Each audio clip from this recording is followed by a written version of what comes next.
भारत एक कृषि प्रधान देश है। यहाँ फर्स्ट है खरीफ फसल, दूसरा है रबी फसल और तीसरा है जायद फसल। सबसे प्रमुख फसल है धान, मक्का, ज्वार, बाजरा, कपास, सोयाबीन, मूंगफली। तो जायद फसल एक ऐसा फसल है जो रबी और खरीफ फसल के बीच में बोई जाती है। हेलो मेरे दोस्तों, तो आप लोग SSC, railway, Bihar police, army और अग्निवीर की तैयारी कर रहे हैं, तो यह वीडियो आपके लिए बहुत ही इम्पोर्टेंट है।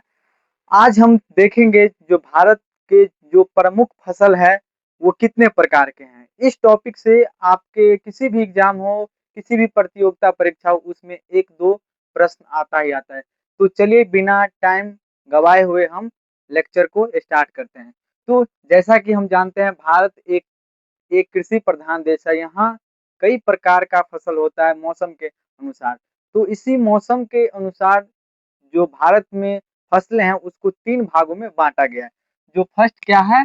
फर्स्ट है खरीफ फसल, दूसरा है रबी फसल और तीसरा है जायद फसल। तो हम सबसे पहले जानते हैं जो न खरीफ फसल आखिर क्या है और इनमें से कौन कौन से फसल हैं और इनको कब कब बोए जाते हैं और कब काटे जाते हैं।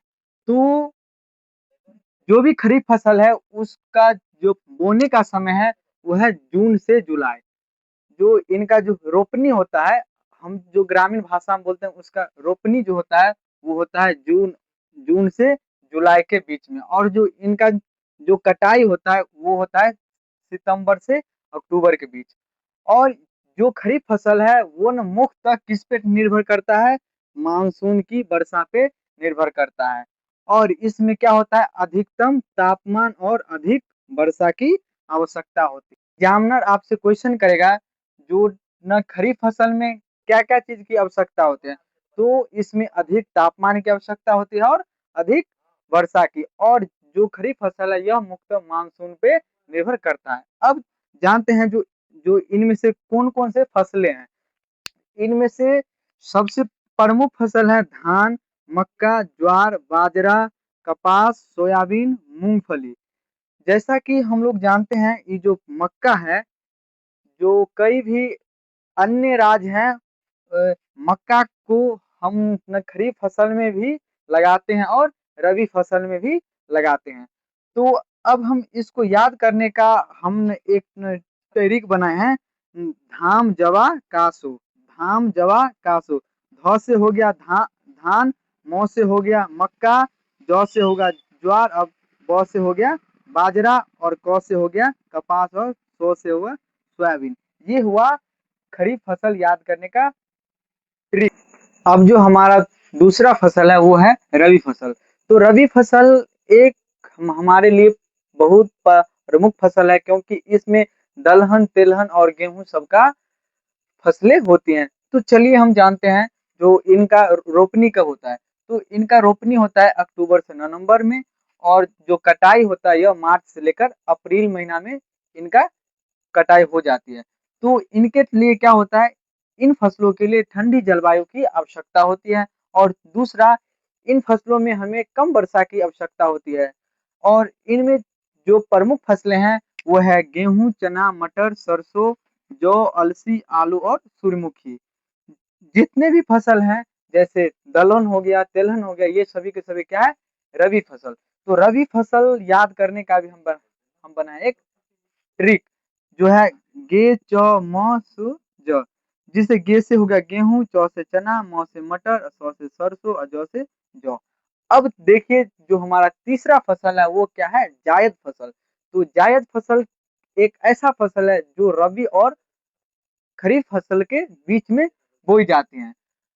जो इनका जो बुआई का समय है वो मार्च से लेकर अप्रैल महीना में होता है, और जो कटाई होता है जून से लेकर जुलाई महीना में। और इनके जो सिंचाई के लिए हमें क्या होता है? अधिक वर्षा की आवश्यकता होती है, क्योंकि यह फसल क्या होता है? गर्मी के टाइम में होता है।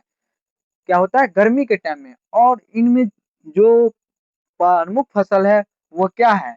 वो है तरबूज है, खरबूज है, खीरा है, ककड़ी है और मूंग। आप लोग देखते होंगे जो न गर्मी के टाइम में तरबूज, खरबूज, खीरा, ककड़ी आदि सब की फसलें ही होती हैं। तो ये सभी के सभी क्या है? जायद फसल। और इनका भी याद करने का हम बनाए ट्रिक। जो है तर खर खी मुंह, तर खर खी मुंह। तर से हो गया तरबूज, ख से हो गया खर से हो गया खरबूजा, खी से हो गया खीरा, और कस मुंह से हो गया मूंग और ककड़ी। ये था आज का हमारा टॉपिक, जो हम आज सीखे रबी फसल, खरीफ फसल और जायद फसल। तो ये हमारा फसल का जो टॉपिक था वो कंप्लीट हो गया। आप किसी भी एग्जाम में बैठिएगा तो इन लेक्चर से बाहर एक भी प्रश्न नहीं आएगा। तो आज का वीडियो कैसा लगा आप लोग कमेंट में जरूर बताइएगा, और हमको कमेंट में ये बताएगा जो न अब नेक्स्ट वीडियो किस टॉपिक पे आए। तो मिलते हैं नए वीडियो में नए उमंग के साथ। तो अब अभी तक आप हमारे चैनल को सब्सक्राइब नहीं किए हैं तो मेरे चैनल को सब्सक्राइब कर लीजिए और अपने दोस्तों के बीच जरूर शेयर कीजिए। जय हिंद।